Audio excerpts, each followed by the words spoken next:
Ce 13 novembre marque l'an 1 de l'Assemblée législative de transition dirigée par le Dr Ousmane Bougouma, un anniversaire marqué par une cérémonie de montée des couleurs et un rappel des actions menées, entre autres les lois votées, les questions orales posées aux membres du gouvernement, le cérémonial de montée des couleurs dans un instant. Loi portant mobilisation générale, le RENLAC donne sa lecture sur les réquisitions faites par le gouvernement de la transition, les dernières en date du 7 novembre dernier. Selon son secrétaire exécutif, la nature des personnes ciblées démontre que ces réquisitions ne s'inscrivent nullement dans l'esprit du décret portant mobilisation générale et de mise en garde.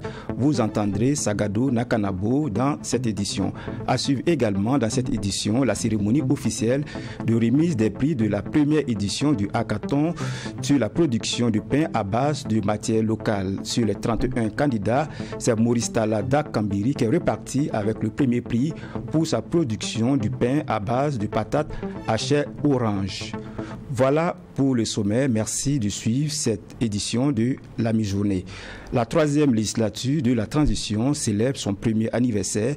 À l'occasion de cette célébration, une cérémonie de montée des couleurs a été organisée. Le président de l'Assemblée législative de transition, le Dr Ousmane Bougouma, a au cours de cette cérémonie invité ses collaborateurs à redoubler d'efforts et à être solidaires afin de relever les défis auxquels le Burkina Faso fait face, la crise sécuritaire notamment. En un an, plus de 40 lois ont été votées et aussi une quarantaine de questions orales adressées aux membres du gouvernement. Le point avec Mamidriana Kamambo.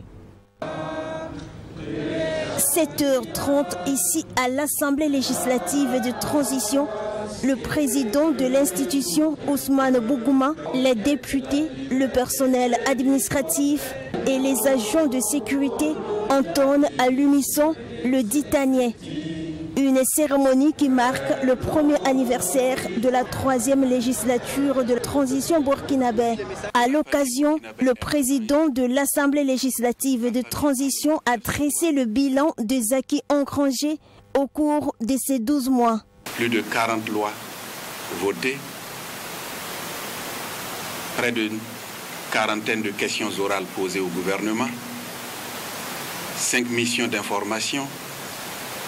Ensemble, nous avons sillonné les 13 régions du Burkina à la rencontre de nos forces combattantes, de nos personnes déplacées internes, de nos légitimités coutumières et surtout, nous avons été à l'écoute de nos forces vives des régions afin de recueillir leurs propositions pour les réformes à venir. Des acquis dont se félicite Ousmane Bougouma, qui par ailleurs invite l'ensemble de ses collaborateurs à plus d'abnégation afin de relever les défis auxquels fait face le Burkina Faso, notamment la crise sécuritaire. Que nous ne devons pas baisser les bras. C'est le lieu surtout de resserrer les reins. Car les grandes réformes, c'est devant nous. C'est le moment pour nous d'être davantage engagés, d'être davantage solidaires, de nous mettre davantage au travail. Nous devons nous rappeler constamment, chers collègues, que nous sommes des VDP à l'hémicycle. Nous sommes des députés VDP.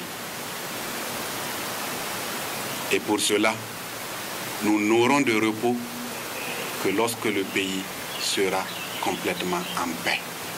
Le président de l'Assemblée législative de transition a aussi invité ses collègues députés à préserver les acquis engrangés et à redoubler d'efforts pour l'atteinte des objectifs de transition. Et je voudrais aussi vous demander à davantage d'engagement afin qu'ensemble, nous puissions relever le défi, afin qu'ensemble, nous puissions travailler à ramener la paix dans notre pays. afin qu'ensemble nous puissions réussir les chantiers des réformes qui sont attendues. Composée de 71 députés, cette troisième législature de la transition compte 11 femmes et 60 hommes. Ils sont entre autres personnalités des forces de défense et de sécurité, des forces vives des régions, des représentants des partis politiques et des organisations de la société civile. Loi portant mobilisation générale, le RENLAC dénonce le caractère injuste et arbitraire des réquisitions. Dans une déclaration, il décrit la nature des personnes ciblées, des leaders d'opinion émettant des critiques vis-à-vis du régime du capitaine Ibrahim Traoré. Le RENLAC déplore l'attitude des autorités de la transition qui, selon lui, ne s'inscrit nullement dans l'esprit de la loi portant mobilisation générale et de mise en garde. Son secrétaire exécutif, Sagado Nakanabo, s'exprime dans ce reportage signé Hyacinthe Sawadego. Ils sont entre autres des hommes politiques, des syndicats et des journalistes à être réquisitionnés ces dernières semaines pour aller au front en application avec le décret portant mobilisation générale et mise en garde pour leurs opinions critiques vis-à-vis du pouvoir. Cette forme de réquisition est dénoncée par le réseau national de lutte anticorruption. C'est une punition, c'est une sanction pour ceux qu'ils ont osé critiquer. C'est pour leur opinion. Donc, en ce moment-là, ces réquisitions-là sont des réquisitions sanctions. C'est des réquisitions pour les dire, si vous ne pouvez pas fermer vos bouches, on va vous envoyer au front. Donc, le front est devenu un purgatoire pour punir ceux qui osent parler. Je ne crois pas que c'est un tel front qui va nous faire avancer dans la lutte contre le terrorisme. On ne peut pas continuer à faire le silence dans un pays où on devrait s'entendre pour combattre l'ennemi commun qui est le terrorisme. Pour Sagado Nakanabo, cette manière de faire ne correspond nullement au décret portant mobilisation générale et mise en garde. Le RENLAC, à travers ses réquisitions, parle des réquisitions ciblées et invite les autorités de la transition à l'arrêt de ce que le RENLAC qualifie de répression comme mode de gouvernance. Si on utilise ce décret pour faire taire ceux qui veulent critiquer, pour faire taire ceux qui font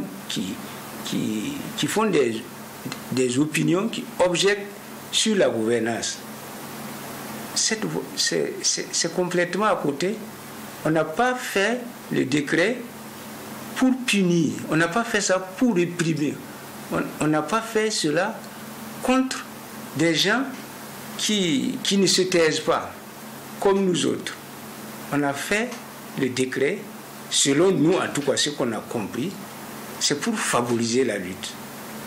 Mais la mise en œuvre, en tout cas selon moi, ne va pas favoriser la lutte. Selon lui, tout Burkinabé doit être libre de ses pensées, mais en même temps interpelle le président de la transition. Tous ceux qui estiment qu'ils aiment ce pays-là doivent participer à l'observation, à la parole, mais ne pas abonder dans la pensée unique. Parce qu'une seule pensée ne va pas nous faire sortir de la guerre. À l'endroit du chef suprême de ce pays, pour moi, c'est lui le premier Burkinabé. Pour moi, c'est lui qui doit mettre l'ordre dans le pays. Et il ne doit pas accepter. Non seulement il a le droit, mais il a le pouvoir. Parce que si ces gens disent que c'est lui qu'ils soutiennent, il doit pouvoir les dire arrêtez. Dans la même foulée, il exhorte les autorités à garantir les libertés démocratiques individuelles et collectives et à prêter une oreille attentive aux interpellations citoyennes contre les manquements à la gouvernance, toutes choses nécessaires pour venir à bout du terrorisme. La première édition du hackathon sur la production du pain à base de matières premières locales sur les 10 candidats pour la finale, c'est Maurice Talla Dakambiri qui est sorti vainqueur de cette compétition avec son pain à base de patates hachées orange. L'ambiance de la cérémonie avec Bourema Amadou. Avec son pain fait à base de patates douces à chair orange, Maurice Talla Dakambiri remporte le premier prix à cette première édition du hackathon sur la production du pain à base de matières premières locales. Organisé par l'Agence de financement et de promotion des petites et moyennes entreprises AFP-PME, cette compétition s'inscrit dans la politique du consommation local des autorités. Elle permet aux candidats de concevoir des solutions innovantes, pratiques et fiables pour une utilisation des matières premières locales dans la production du pain. Selon le secrétaire général du ministère en charge du commerce, cette promotion du savoir-faire endogène permettra d'atténuer l'importation des matières premières pour la production du pain au Burkina Faso. Le prix du blé, qui connaît une flambée sans précédent, devient de plus en plus coûteux dans plusieurs pays.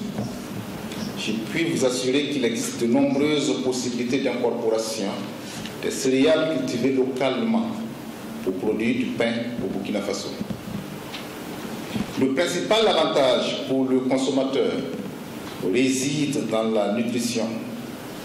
Les céréales locales comme le mil, le sorgho, le manioc, le niébé, le riz, le maïs présentent un profil nutritif beaucoup plus complet que celui du blé, qui est le composant principal du pain blanc. À travers ce concours, l'AFP-PME veut apporter sa contribution à la promotion des hommes et femmes exerçant dans les métiers de bouche. Les 10 finalistes de cette édition ont pu exposer leurs productions en matière de pain fait à base de produits locaux. Pour le premier responsable de l'Agence de financement et de promotion des petites et moyennes entreprises, Issa Traoré, toutes ces innovations des candidats démontrent que le Burkina Faso est sur le bon chemin pour la consommation locale.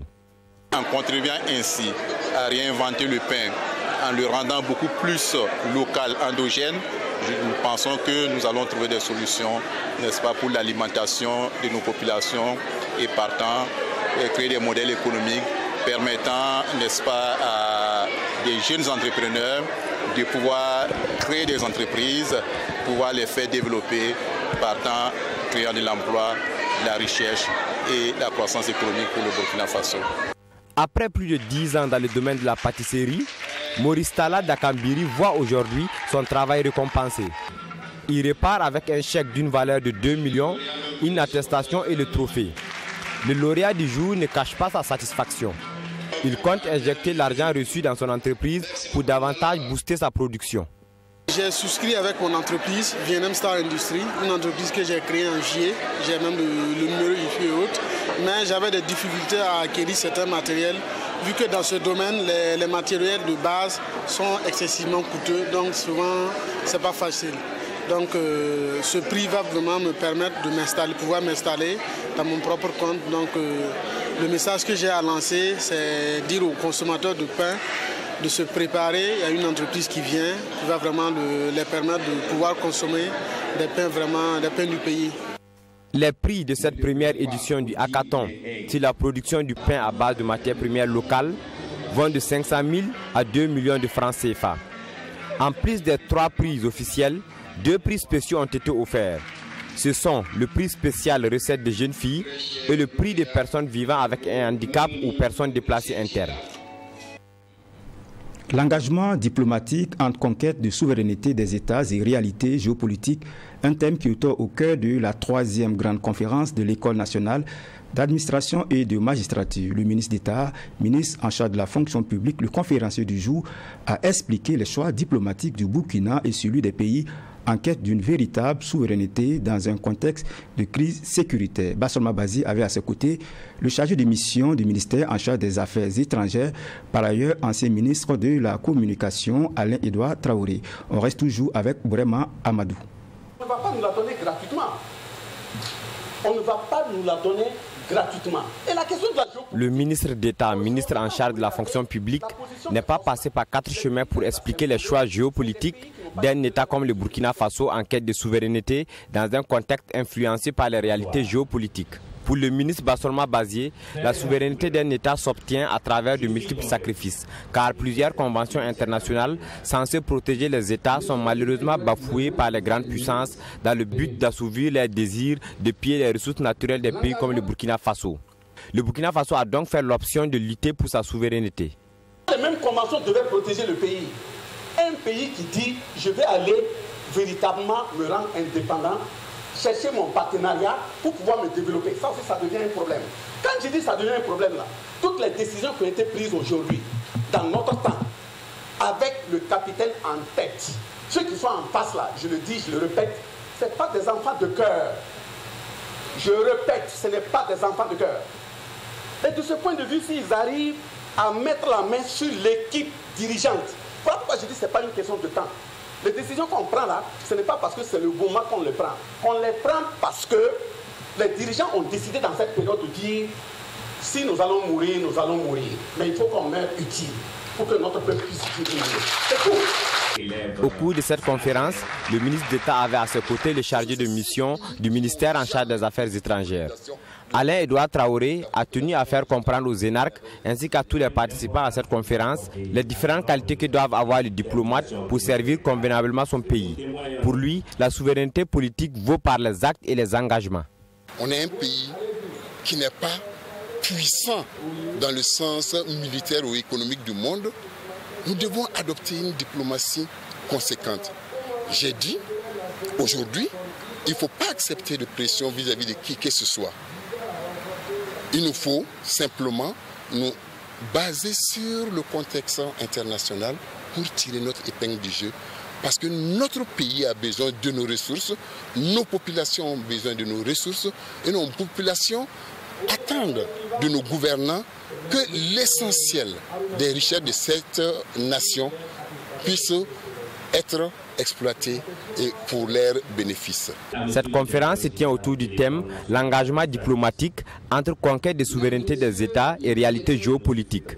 Pour Dr Jacob Yarabachula, directeur général de l'École nationale d'administration et de magistrature ENAM, c'est un cadre qui va permettre aux énarques de se positionner comme de véritables serviteurs du Burkina Faso. Les grandes conférences de l'ENAM, c'est un concept qui doit amener les élèves à apprendre autrement et à se questionner régulièrement sur les grandes problématiques de notre nation. Si vous devez aller servir ce pays où que vous soyez, si vous n'êtes pas imprégné de certaines problématiques, comment vous allez être beaucoup efficace? Donc nous avons pensé qu'ici à l'ENAM, il faut convoquer les questions sociétales, les questions d'actualité pour les débattre sans tabou. Troisième du genre, cette conférence est organisée dans le cadre des grandes conférences de l'ENAM 2023. Elle demande de la volonté de l'ENAM à se positionner comme une institution d'impulsion des changements qualitatifs des comportements individuels et collectifs pour une modernisation de l'administration et une refondation de la société burkinabé. Au cours de l'année 2022, l'autorité de régulation de la commande publique a conclu 3142 marchés publics pour un montant de plus de 162 milliards de francs CFA. Les premiers responsables ont dressé le bilan, occasion pour revenir sur les activités menées au cours des 3 dernières années. Il ressort que les orientations prises par le gouvernement en réponse au contexte national difficile marqué par l'insécurité ont impacté la dépense publique. Les détails avec Sanata Seré. En 2022, l'autorité de régulation de la commande publique ARCOP a recensé au total 3142 marchés publics conclus par les ministères, les institutions et les autres structures déconcentrées de l'État. La valeur cumulée de ces marchés publics, selon l'ARCOP, s'élève à plus de 162 milliards de francs CFA. Le rapport de l'année 2021, lui, fait état de 5 379 marchés conclus contre 4 989 marchés en 2020. Dans le cadre du traitement des litiges liés au processus des marchés publics, ce sont plus de 1000 requêtes qui ont été examinées par l'organe de règlement des différends au cours de l'année 2022. L'évolution des recours faits auprès de l'organe de règlement des différends, par exemple, l'évolution de la nature de ces recours-là montre que quand même, les différents acteurs comprennent davantage leur rôle et les recours sont de plus en plus pointus. C'est sur des cas de plus en plus pointus qui demandent donc à être analysés. Ça montre que les acteurs maîtrisent davantage de plus en plus leur mission en matière de commande publique. Et ça montre également que les acteurs ont confiance au rôle que joue donc l'ARCOP au titre de la régulation donc, de la commande publique. Dans le domaine de l'intégrité du système de la commande publique, l'ARCOP a assuré en 2022 le traitement des 4 cas de dénonciation et la réalisation d'une enquête sur recommandation de la mission d'audit indépendant. Alors qu'au cours des 2 années précédentes, ce sont 6 cas de dénonciation qui ont été traités et 3 missions d'enquête réalisées. Donc, ces 3 missions d'enquête, principalement, en fait, souvent, quand il y a des événements, on est souvent saisi par dénonciation ou bien à travers la presse. Nous voyons qu'il y a des difficultés d'exécution concernant une infrastructure donnée. Donc, pour le cas présent, nous avons fait une descente sur le site de l'aéroport de Doncin lorsqu'il y a eu, en fait, l'incident pour vérifier. Parce que je rappelle que dès qu'il y a eu les incidents, et les autorités contractantes chargées de ces projets-là ont été interpellées pour assumer leurs responsabilités par rapport à la prise en charge de ces événements. Il ne revient pas à l'ARCOP d'aller directement prendre en charge en fait ces incidents. C'est tout un process. Et à la fin, il y a des recommandations qui peuvent être faites. L'ARCOP a saisi l'occasion au cours de cette conférence de presse pour interpeller l'ensemble des acteurs, notamment sur la nécessité du renforcement substantiel du volume des marchés publics au niveau déconcentré et décentralisé, le renforcement des attributions de l'organe de règlement des différends et sur la définition d'une politique en matière de commande publique au Burkina Faso. L'ARCOP, faut-il le rappeler, est une autorité administrative indépendante qui a pour mission, entre autres, de définir des politiques en matière de marchés publics et de maintenir le système d'information relatif à la commande publique.